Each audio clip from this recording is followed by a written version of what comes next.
Okay, I think we're on live now.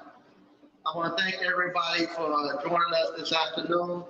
I'm happy to do this from the actual ice cream parlor next door. We have renovations going on next door at Appliance Boot Camp, and right now it's just everything is in a total disarray. So it'll be a couple more days before we have everything put back together. Hopefully, we ain't gonna hopefully next week we will have it back together. So we have all the Appliance Boot Camp. We'll have that back together next week. So for tonight, I'll be coming to you all from the live from Old Fashioned Ice Cream.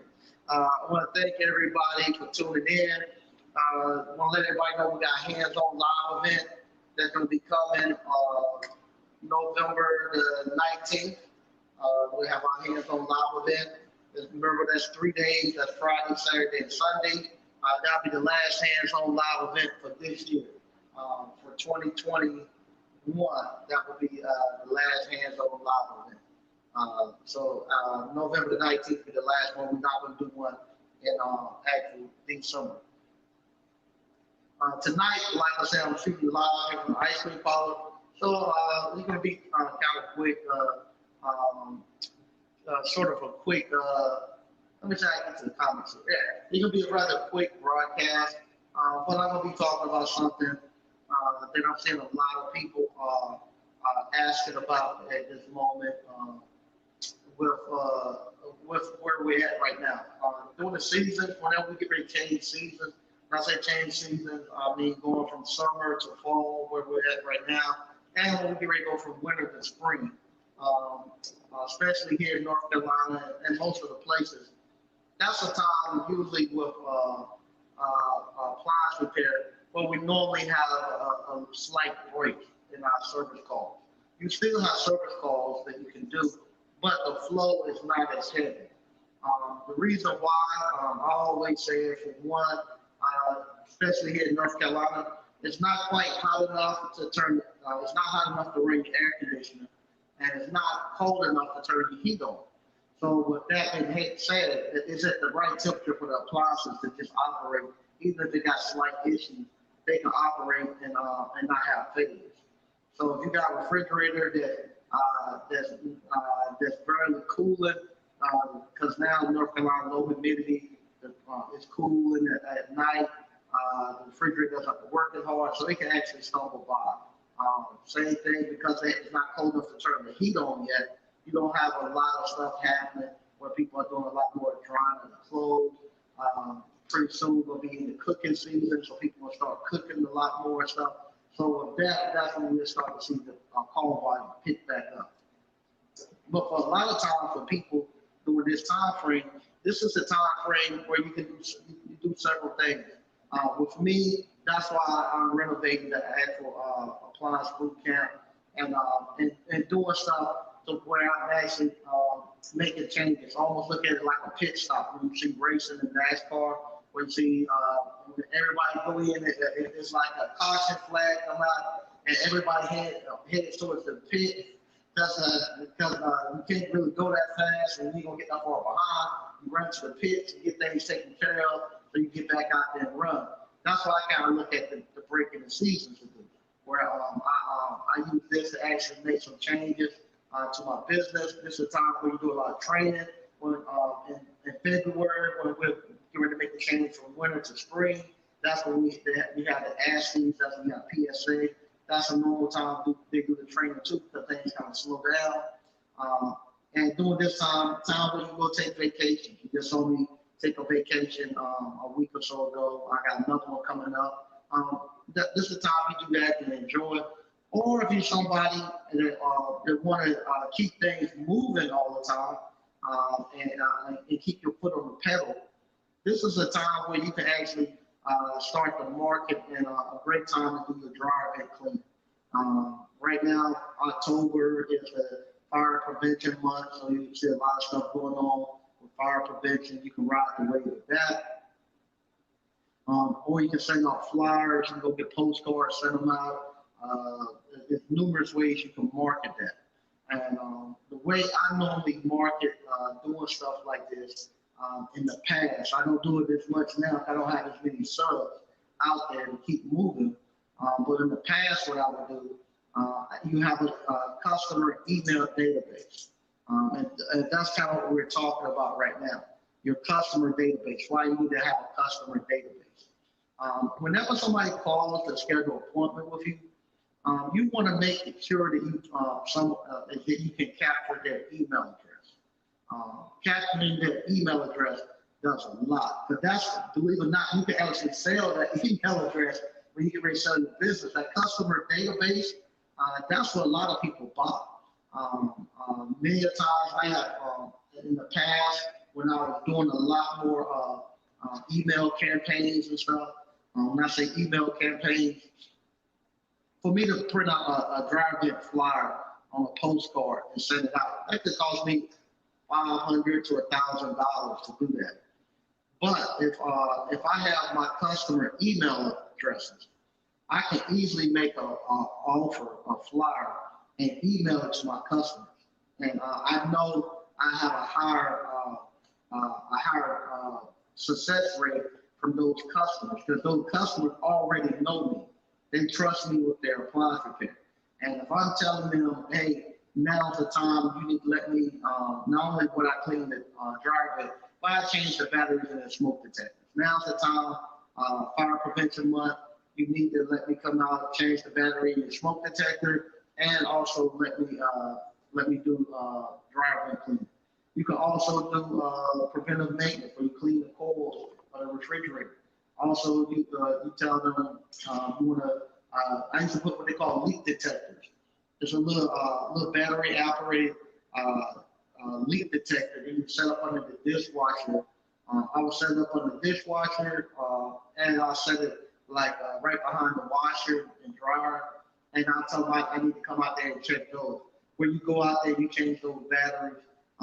That way, if they ever have water leak, it'll start to beep like a smoke detector. I used to put those out, and I used to sell those. Say, hey, I'm out here doing preventive maintenance. I'm going to check up on the dishwasher, make sure you don't have any leaks. Would you like for me to put a leak detector there, so if you ever have a leak, it'll actually beep and you'll know. So you do those things. And what you want to do, you want to do it through a customer email base, or a database, where you got all your customers that already know you, that they trust what you say, and it's easy for you to email them, and they buy into your offer.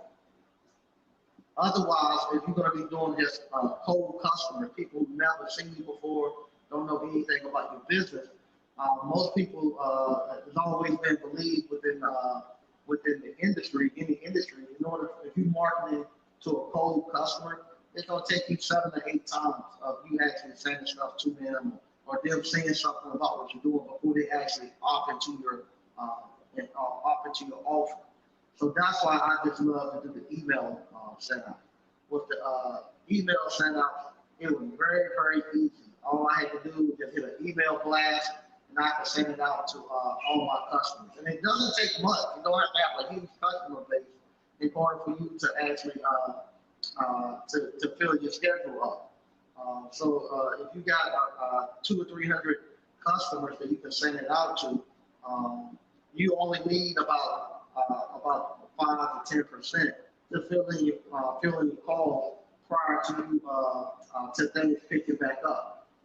That's another thing too. If you're going to be now, because we have a little break, and you just say, "Oh man, we got a break. I need to start doing something now." Just know there's going to be some type of lead time before people start to offer in. Just like you plant a seed in your ground right now, you can, tonight you can't go out tomorrow morning and pull no fruit off of it and expect to eat. Same thing, because it's got to give it time to germinate and come up and be ready to harvest. But same thing, if you're going to do a campaign where you're going to start, you want to fill in time for these 3 weeks that we're going to be kind of slow, you should have started about maybe 2 to 3 months ago marketing. If you start now, you're going to be maybe 3 to 4 weeks out before you start to see the results of those marketing that you're doing, unless you put a time frame on your marketing. If you do that, you have to tell them, you need to do it within this time frame, in the month of October or something like that. Then you can kind of force people to get in, and then you don't have to worry about that the marketing that you've done lingering over into our busy time. Because one thing that's bad, and I've done this in the past, when I spent money on marketing because things got slow, I just jumped out there, spent money on marketing because things got slow, and I panicked. And I said, man, I just wasted more money on marketing because I didn't get any hits. Didn't nobody call, because I was thinking somebody gonna call me the same day, the next day. I said, I didn't get anything. Well, what happened 2 weeks out, things picked back up, and I was back at my normal pace, and I was feeling. But guess what happened? All that stuff I had been marketing, it came in. And so now I smashed because I got my regular call volume. Now I got all this marketing I've done, and I don't have the capacity to fit it all in. So now I just spent money on marketing a campaign and got the leads and stuff I needed, but I don't have the capacity to make my money back out of it. So that's another thing that we want to be wary of. If you're slow right now, there's no, if you start marketing, it ain't gonna pick up today.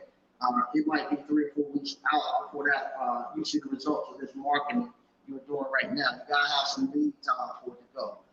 Unless you put like a time stamp, you gotta do it now.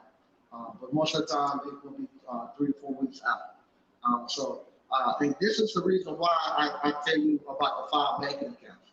Because that 5 banking accounts, it takes into consideration stuff like this. So now when things are these next couple of weeks while we kind of a little slowed down, you have the money in your 25% owner's pay to actually keep paying you a steady paycheck, keep paying you your steady money until we hit back in our go-go stage again. We get to the go-go stage from now to the end of the year in the cooking season. Your money will build back up and you'll stack it high, and then once we get out we make the transition from winter to spring and start to slow down for 2 or 3 weeks. Same thing, your money, your 25% owner's pay, put you out, and you don't have to be worried about trying to do marketing and stuff. Filling the gap. You don't feel bad. You actually welcome it. I like it when it's slow, like it is right now, because, like I say, I get to come out and make improvements to my business and actually get some time for myself. You gotta have some time where you actually spend time for yourself. All right, I'm gonna read some of the stuff we got going on here in the actual chat. Shimano 501, salute to Grandmaster Mike, ABC fam. Hey, how you doing? Edgar River, where are you located? I'm located in Selma, North Carolina. I'm located in Selma, North Carolina. It's out there, Raleigh, Durham. King K, what's good? Mike and ABC fam, what's happening? What's going on, my apps? How you doing?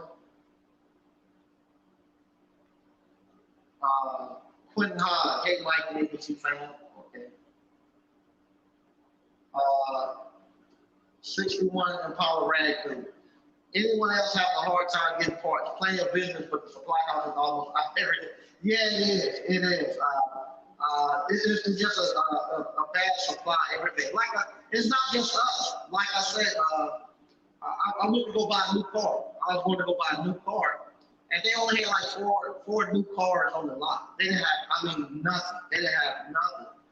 And they're saying there's going to be probably January, February before they start to see any new cars come out. And if I wanted to buy a new car, it was crazy. If I wanted to buy the new car that they had, they were charging $5,000 surcharge because they didn't have any new cars. They didn't know when they were going to get any more new cars. They said, if you buy this car, you got to pay an extra $5,000 just to get this car. And I was like, man, y'all crazy. I'll ride a bicycle before I do that. But it's not just us, it's happening everywhere. If your car is breaking down, you can't get parts. It's just everything. The supply chain is just messed up. Okay. Paul Brown said, what's up? Hey, how you doing, Paul? ABC fan. Frank Evans, people hit that button. Okay, thanks. I appreciate that. Sean C. Good evening, Mike and ABC fan. Hey, how you doing, Sean C? Uh, yeah, so that's what I want to tell you all tonight. You need to set up your company so that you can capture your customer email address. That right there is very vital, those customer email addresses.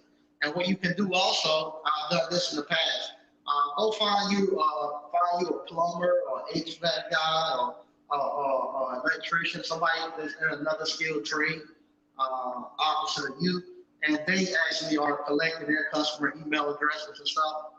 What you all can do, cross-pollinate, where I would tell him, I was saying an offer from, I introduced him to my customers, and he introduced me to his customers. So I would actually send an offer out for him and say, hey, this is introduce the company. This is ABC Plumbing. Him and I have worked together on numerous projects.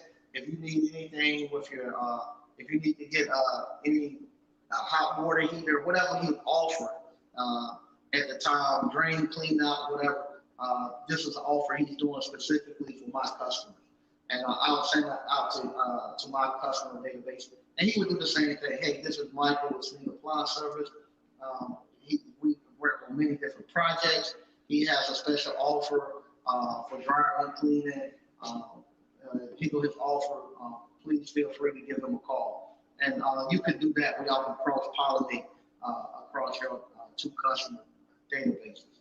And like always, you can go buy a database. You can buy databases of just about anything you want. But those people don't have a working relationship with you. So with that, that's one where you're gonna have to market in that place quite a bit. And what I normally do, I pick a community. I have two communities that I normally focus my marketing on. And those two communities are Flowers Plantation and Glen Laurel here in Clayton, North Carolina. Those are the two communities that keep me fed. So any type of publication or anything going into those communities, I'm making sure that I'm in those communities and people know me from being in there. And same thing, you can do the same thing too. Just find one or two middle to high end communities, and you own that community. You plaster that community so nobody else can get in it. If it's a golf course community, you own their scorecards, and whenever they have golf tournaments, you be what we call, you purchase a tee so everybody know you're there.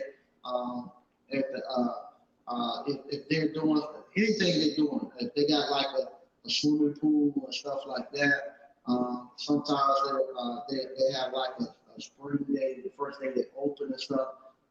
You can supply drinks or you can supply ice cream. Like I might do ice cream sandwiches this time coming up. You can do stuff like that so people see you in that community and they know that if they have an issue, you're the person that they call. And a lot of times the communities here, they have magazines or they have like Facebook pages that I actually try to stay in all the time and make sure that my name is constantly keep ringing out in those communities. And that's a great way to actually market to there, because then you can just send your offer straight to that one community and they know you because they see you all the time. And you own it. You own that community. Right. Like I say, tonight I'm not going to be here that long. We still got a little bit more work we need to do next door. It's really in a mess, but I can't wait to see and show you all how it's going to turn out once it's done. I'm really excited about it to get it back to where it needs to be, and to get the Appliance Bootcamp Academy to the place where you can constantly come in and visit and actually be like a tourist stop as people coming through, which is pretty much is now already. But I want to get it to the point where we have the simulators and stuff in there where everybody can come in and have a good time. Kind of go down memory lane too.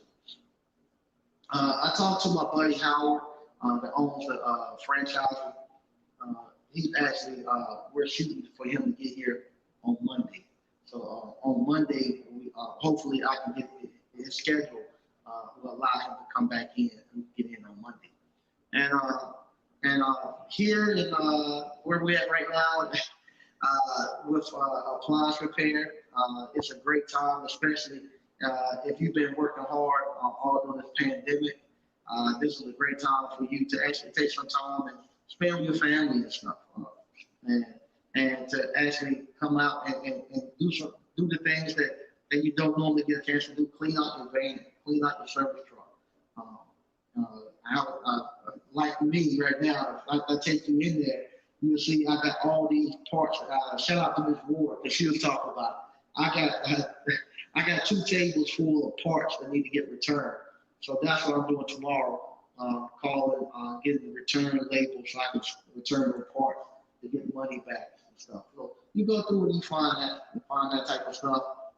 Go ahead and get your get your oil change and get the brake changed on your cars, and just take the time sometimes to just chill out and spend some time with your family right now. What was the name of the tech manual site that the guy wanted to work at ABC? Appliance Tech Manuals. It's Appliance Tech Manuals. It should be in the description of it if you go there. But yeah, and you can find him on Facebook. Facebook, Appliance Bootcamp on Facebook too. RE Appliance Repair. What's up, Mike and ABC fans? Hey, what's going on? Appreciate it. Thank you all for joining in. And like I say, Monday coming up, hopefully I can have Howard on and we can talk about the franchises. Any questions you might have about the franchises, how you get going, how you get the funding and all that. We can go through that, how he does it. He's in the middle of, if I recall, he's in the middle of doing maybe 1 or 2 more restaurants as we speak. So he's right in the middle of it. So he's done quite a few of them. And he actually is a mentor to a lot of the new franchisees that come in. So he'd be able to tell you a lot about that. Next Thursday, I'll be giving my award. So hopefully they'll allow me to come in and tape with that.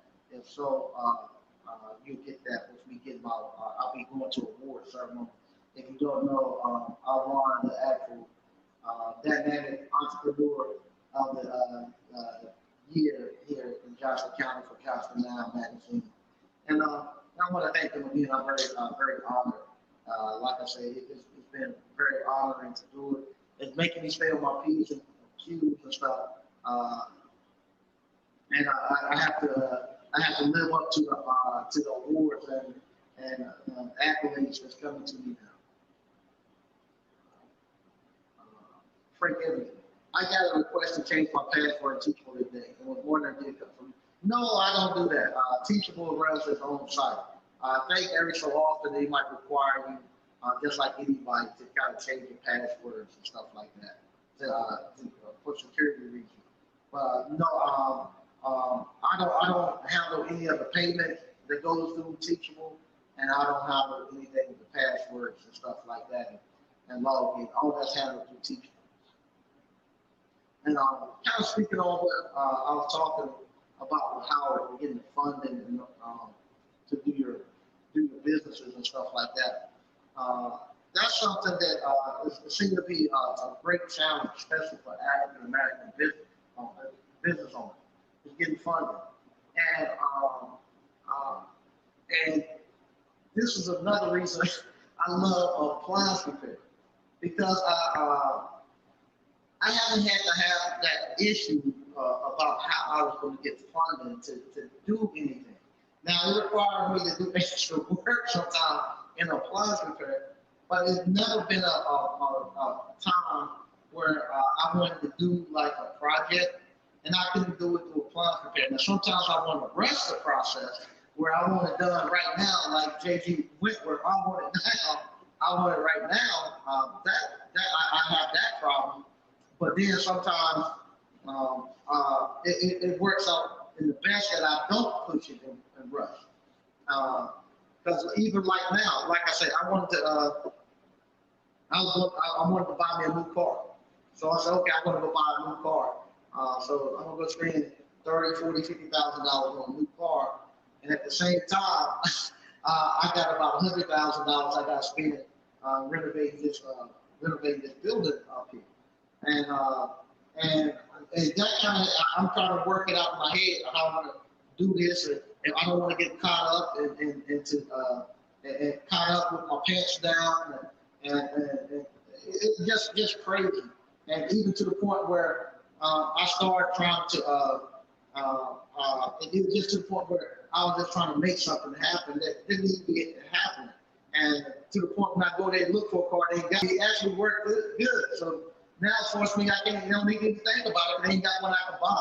Now I might buy a used car just so I can drive around until I can buy me until they bring the new cars in. I might just buy a used car, a used truck, or do something like that to get back and forth. But it just took the universe just took it away from me. So don't even think about it.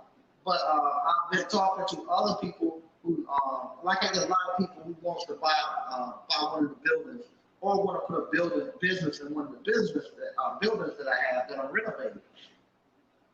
And one of the problems they have is they don't have any funding to get down out of money to actually put their business in, and they don't have no way to get money. And the money that they're needing is not that much not that much. A lot of times I want to tell them, hey, take a Appliance boot camp, and you have your money by the time I finish the building, you have enough money to get it to get your building going. But a lot of times they would like to go borrow the money or get the money some other way. And a lot of times, if you do it like that, I don't know if the business will really sustain itself. If you really, if you go borrow the money, this is just me talking. If I go borrow the money to get my business up and running, if I borrow the money to get this ice cream parlor up and running, I don't know how well it would actually run or ran because I didn't have anything tied into it. Because I have to kind of do it bootstrapping, it requires me to be more innovative and it requires me to have a little bit of a delayed gratification where I have to say, okay, I can't start off with different cabinets. I got to start off with freezers like I had. Then after the freezer, I get one different cabinet, another added on, expand out, and we're doing some more stuff coming up. I don't think I will have the ability to have delayed gratification to do that. If I just if somebody just gave me the money and I just gave money, I don't know if I even would care if it didn't work or not because I want my money or somebody else's money. So I don't know. I don't know. I have to because I've been thinking about that, especially when they asking me sometimes to actually help them fund their get into my building. They want to get into my building, and they would like for maybe for our investment group to actually finance some of their businesses to get into my building there. And I tell them I don't want to rent to you, and I don't want to be a landlord and your actual investor at the same time. I would much rather you have your funding and you come in rather than me funding you and then trying to rent you up my building. Because then I'm almost like if they don't pay the rent, I know I ain't gonna get my money back from my investment. So it's kind of put me in a bad spot. So I don't like to do that. That's kind of me rambling right now because I had a conversation prior to coming on here with somebody who wants to rent one of my buildings, and they want me to also loan them money to rent my building. And so that's kind of stuck in my head. So if I'm rambling, excuse me, because that's like I said, whatever I'm talking about before I come on, that's kind of what I'm talking about. And if they had something like appliance repair, you know. I needed how much I needed like I think I needed like $700-$800 for the end of the week, and I appliance repair was able to do it. I was able to get that $7,800 and keep it moving and not have to go pull any money out of my reserves or anything. And that just speaks volume of what we're able to do with this skilled trades thing. And that's what me telling people. I can't. People still asking me to come fix stuff. Not telling them right now. It's gonna be next week. I can't get to you. I could be out there right now fixing something if I wanted to. I could repair stuff all the way up to 10, 11 o'clock at night if I needed to and wanted to, and still could never get caught up. And that's the greatness of this business we're in, where I'm able to, like I said, I'm remodeling and renovating the building down there, and I'm doing it through appliance repair. I paid for it through appliance repair, and I'm paying as I go through cash flow with appliance repair. I've talked to the bank several times about pulling some equity out of my other property and stuff. But I never pulled the trigger on it. I keep saying I'm going to go do it. But every time, whatever amount they've been able to come up and tell me I need it, appliance repair being able to meet that demand by the time I needed to have it. So I haven't had a real need to actually go there and pull that equity out. And I'm kind of going to just use that as in case of emergency, just hit the glass and pull my equity out of those other places. Hey, how you doing, Mike Campbell? Mike Campbell said, hey, to the family and stuff. Hey, how you doing? And I wish everybody was able to do what we're doing and enjoy this life. You know, everybody talking about wintertime is coming, and I'm looking, driving, like I say now, on Tuesday, Wednesday, and Thursday, I do service calls. On Thursday, I only do two. I do a 10 o'clock and 11 o'clock because I have to come here to get ready for my show. But I'm driving around looking, and I'm looking at all the new houses getting built. I look at all the infrastructure improvement, all this construction going on, all this money being spent. I keep wondering where's the winter coming from. And I listen to the people who are calling me, wanting to get appliances repaired. Matter of fact, I got to get off here, go make it to the bank and make some deposits. I just thought about I got checks in my glove compartment. But I keep wondering, where's the wintertime coming where it's so hard that people ain't going to be able to make it? And I just say money been spent everywhere. I'm saying here, I know that a lot of money people are offering for my properties, for my buildings. I just don't see where the wintertime is coming where it's going to be bad, where people ain't going to have any, not going to have any money. But once again, like I said, I'm tired because I'm over there trying to clean up and get it so we can get the floor. We got the floors done, but now we're going through and we're repainting it. And I'm having to move stuff out the way so we get the walls and all that stuff scraped off and clean. And I am tired, and I need to get over there and move a couple more things before we leave. What's up, BK from the Rockies? Tonight I just want to come real quick. Like I said, I couldn't do one over in the actual building because the building is in total disarray. I had to come into the ice cream parlor. If you hadn't already, if you want to start your own appliance repair business, click the link in the description. Appliance Bootcamp. We'll love to teach you how to start your own appliance repair business. Click the link in the description. You can come to the hands-on live event. We have a new hands-on going to be on the 19th of November. That'll be the last one this year. But we have the online available, so you get the online version of Appliance Bootcamp. Once again, I want to thank everybody for watching. If you hadn't already, go purchase Appliance Bootcamp, and I'll talk to you later.